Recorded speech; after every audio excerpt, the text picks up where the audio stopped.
This is the third layer or second layer. I'm not really sure. Since I started these yesterday, I've lost track. So this is the third layer, which means that I could actually be putting on the colored fiber right now. Oh, I know why. Okay, you know what?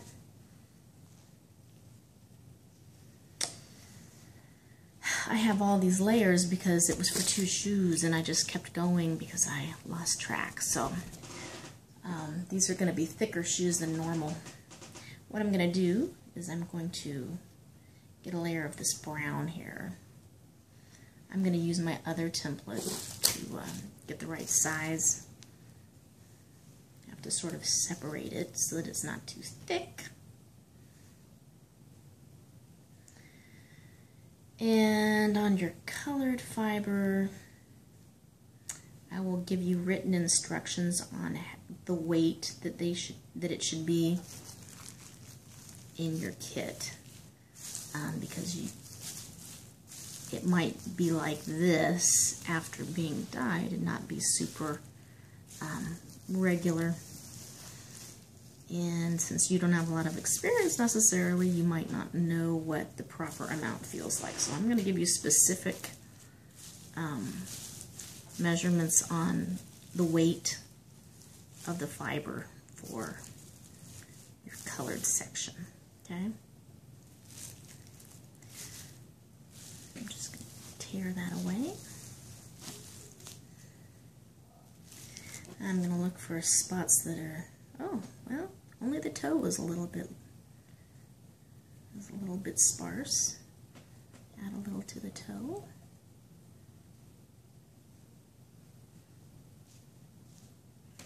And then we'll get going. I highly recommend using darker colors for kid shoes because kids love to walk in the dirt. And these were starting out so pretty, and then she was running through the dirt, and all his little white area is starting to get a little dirty. So I thought, you know what? Also, I'll show you that you really need to do your needle felting before you felt the rest of it, or else your needle felting won't be super secure. We'll go over that. Okay, one little section here.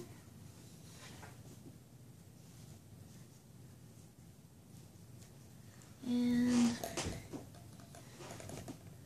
it out a little bit.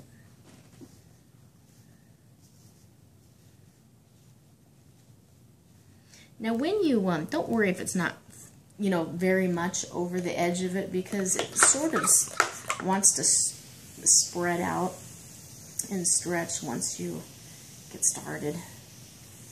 I mean, that's why you'll have to move towards the center when you're felting.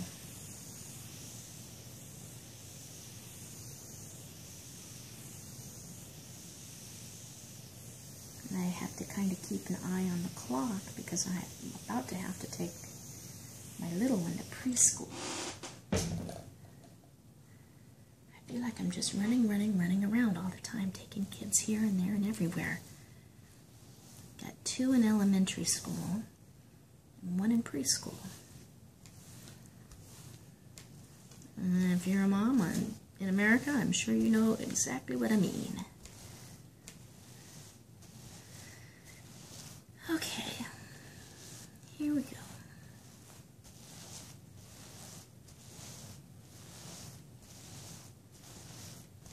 I'm just pushing the water through this layer.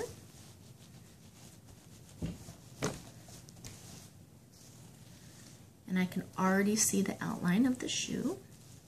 And see, this fiber has already gone past the edge quite a bit. So I will encourage it to move back towards the center. But not too much. We don't want to put too much pressure on it because we do. Although this is the last layer, so if I was going to put any pressure on any layer, it would be this layer because this is the last one, and I'm not going to try to felt anything on top of it. So it's not going to be the end of the world if I felt that layer. But it would be the end of the world if I felted the first or the second layer too much, because then nothing else would stick after that unless you needle felted it. And that's just a hassle. It's a lot harder to needle felt things when they're wet, so you'd have to dry it. It's just something that you really want to avoid. Okay, need a little more water here.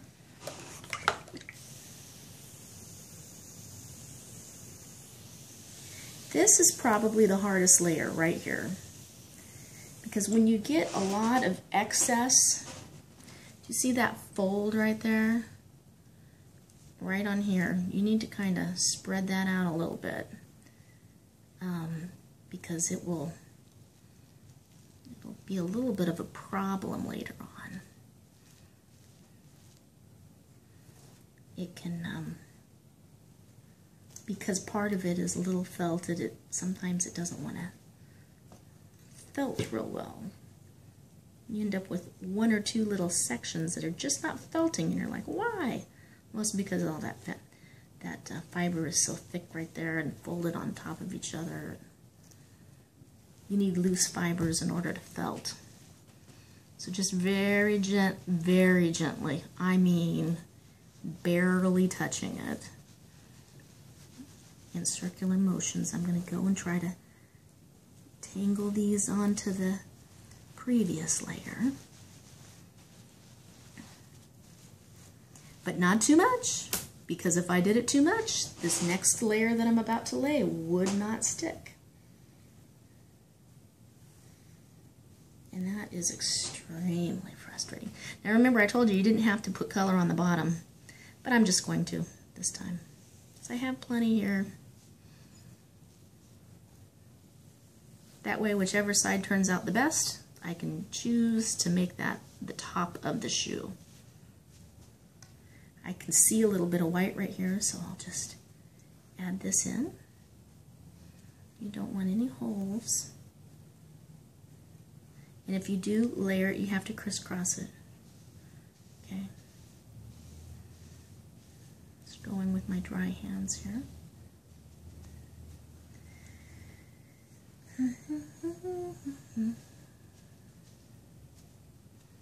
Try not to hum so that I can add some music later. Although I'm really horrible at video editing, so there we go.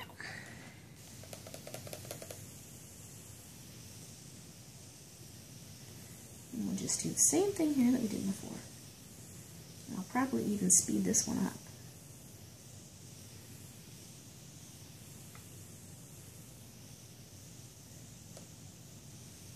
If I can. Try to learn how to speed things up. Although there might be some value in doing it real time, just so you guys know kind of how long it takes. I used to always watch these felting videos and thought, I could do that so fast. I didn't realize how much time they had sped up, or how much time that they just didn't show you them felting. And I thought, oh, I could do that, you know, in 15 minutes or an hour if it was like needle felting. Oh my gosh. Needle felting can take a long time. So, here we go.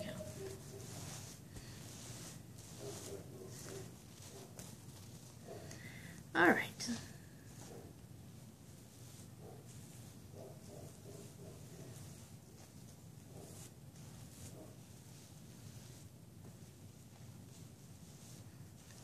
Right like that, and then we're going to go into fulling. Just a minute. See, I'm doing these with just the palm of my hand. A little bit of agitation to get those to stick. Now, a little bit of problem solving for you.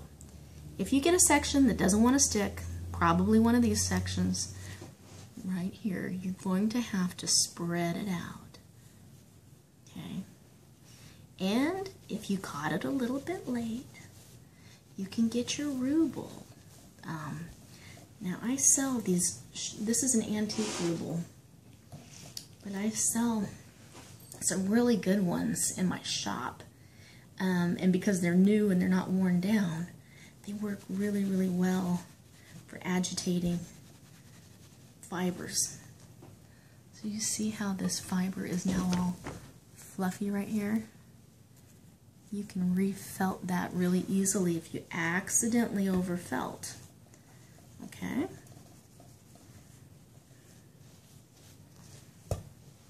And it really just takes practice. And a little bit of water. Can I play Angry Birds? Yes, you can. I don't know if you heard that. My baby was asking me. Let's see, what time is it? Ooh, 15 more minutes before I have to take her to preschool. So we'll do this quickly. And right after this, we'll get to fulling. So I'm working on these edges, just curving my hand. I've got a fair amount of soap. You can see the bubbles. That's what you want. If you're not gingerly, gently, barely touching it and having a bunch of suds come up, then you need to add more soap. Do not use Dawn liquid soap, okay?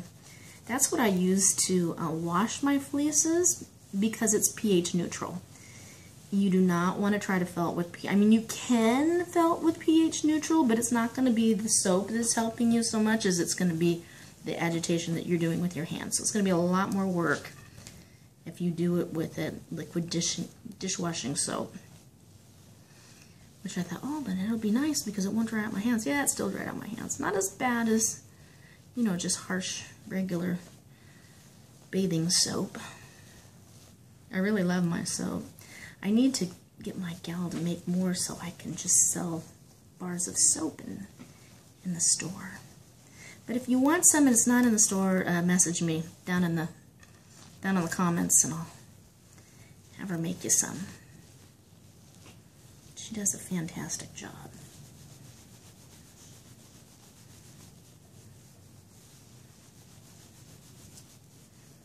Okay, now let me key you in on a quick secret here.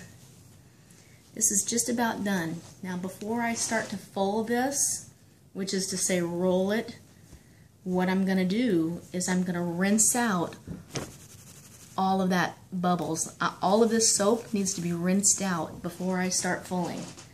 Not all of it, but like 90% of it.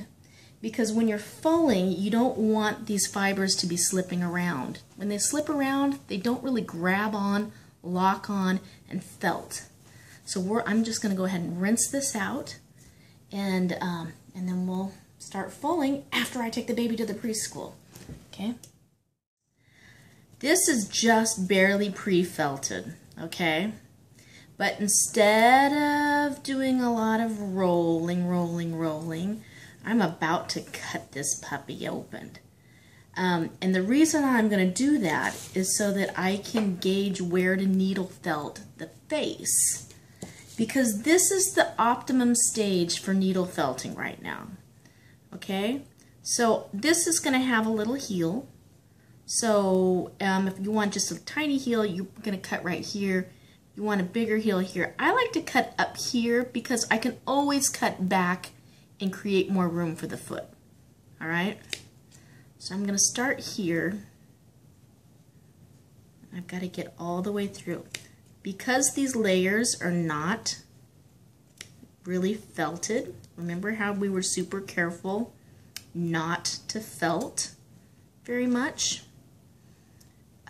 This is very unstable at the moment and very fluffy. So I'm going to use this to cut my ears for the bunny right now. So I've got two little ears. You see how fluffy that is? See how it's just, I can pull these layers apart. They're not even felted yet.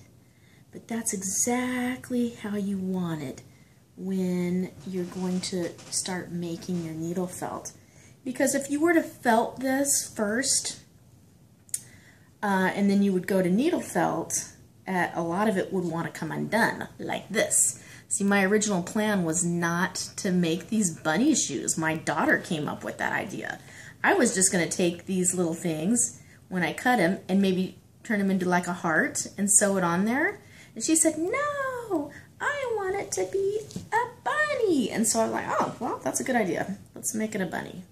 So I'm going to take this dark felt I'm going to use for the eyes. And then I'm going to take my needle felt, and my needle right here. This is the standard little needle that I will provide in your kit. And I'm going to I'm just going to needle felt this into place. And when I resume my wet felting, this will get nice and stable. Now, if you want to do any other design, be my guest. It is completely your shoe.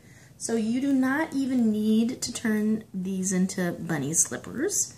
If you simply just cut open a hole without making the, leaving the ears, then you don't have to have that. So however you cut the opening will determine the style of your shoe. You can have it go up here and be a loafer. You can cut it like in a big flap right here, and then later on this could become a tongue.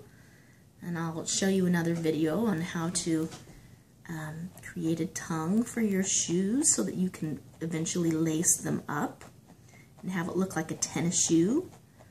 You can do all kinds of things. Basic walking shoes all start like this though.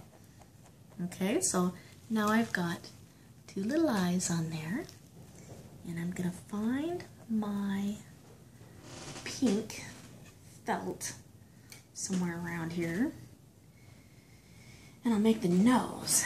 Where is my pink felt? Okay, so I lost my original pink fluff, so I saved like everything I ever dye in my little basket here. So I'm just gonna grab some pink I made. This is some of the very first fiber I ever dyed, and I made it with cochineal bugs. Cochineal bugs are a little bug from South America. They're little beetle-like things, and they're teensy tiny, and they like to eat like a cactus plant that grows down there, and the Peruvians capture them in little traps, and then they die, and then they dry them out, and you can actually buy the little bug bodies, and when you boil them, you can create this red naturally. And they kept this a secret for so long. Europeans came to the U.S. They thought it was a berry, but it wasn't a berry. It was a bug. And people came here because to make red was very, very difficult in Europe. So they thought, and this is so much stronger than madder root. So they thought, wow, if we could get that, and we could get that berry, then we could make red that's very expensive. So, got a little face on here. Okay, so now I'm going to take out my resist. I'm going to roll up my sleeves, and I'm going to find my soap. And I'm going to felt the inside and also these ears. So let me get this little inside here. I gotta get it good and soapy so my hands won't stick.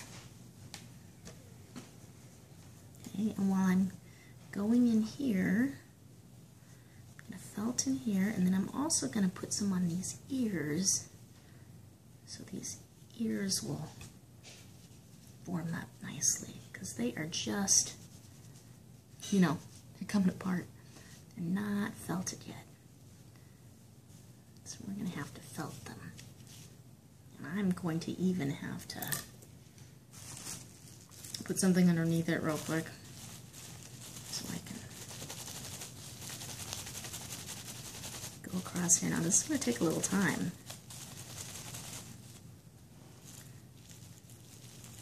So don't think you're going to get done with this process anywhere near as fast as you did the other processes, because now we're getting into actual felting. So Christy, how long did it take to get to this stage? Well, pulling out your little layers that we did. I did a lot of that off camera because I didn't film right the first time. So from start to finish, when you open up your little kit, to get to this point is probably going to take you about 45 minutes. Maybe 30 if you're really, really fast and you don't have people distracting you. Okay? That's about how much time I put in to this project so far.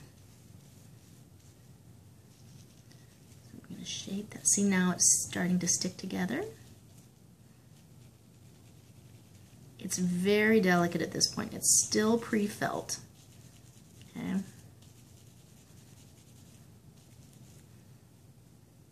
I'm just going to pull these ears to the side. And you know, at this point, if you wanted to make them wider, you could. If you wanted to make them pointier, you could. Because the wool is completely, if you wanted to make them more curved, it's completely pliable at this stage. Okay. Now I'm going to work on firming this up. You see it's also in layers. It's not felted together at all. Soak this. If you get enough soap on here, you can touch it without the net. Oh, and I kind of want to raise up my table at this point. Usually I felt in my kitchen at my counter, and that is a perfect height, so there's no bending over. And when I take this table and felt as a demonstrator, you know, for historic type stuff, if I'm a demonstrator, then I always raise my table up so that I'm not leaning over it. So if you're ever going to set up with a table like this, then I would recommend that you get some of those bed raisers. In fact, I think I'm going to do that, because this is, unless I sit down, I guess I could sit down. Unless I sit down, I'm going to kill my back. Hold on. Okay, that's the end of part 2. If you really liked this video and found it really helpful, don't forget to subscribe and give it a thumbs up. Thanks.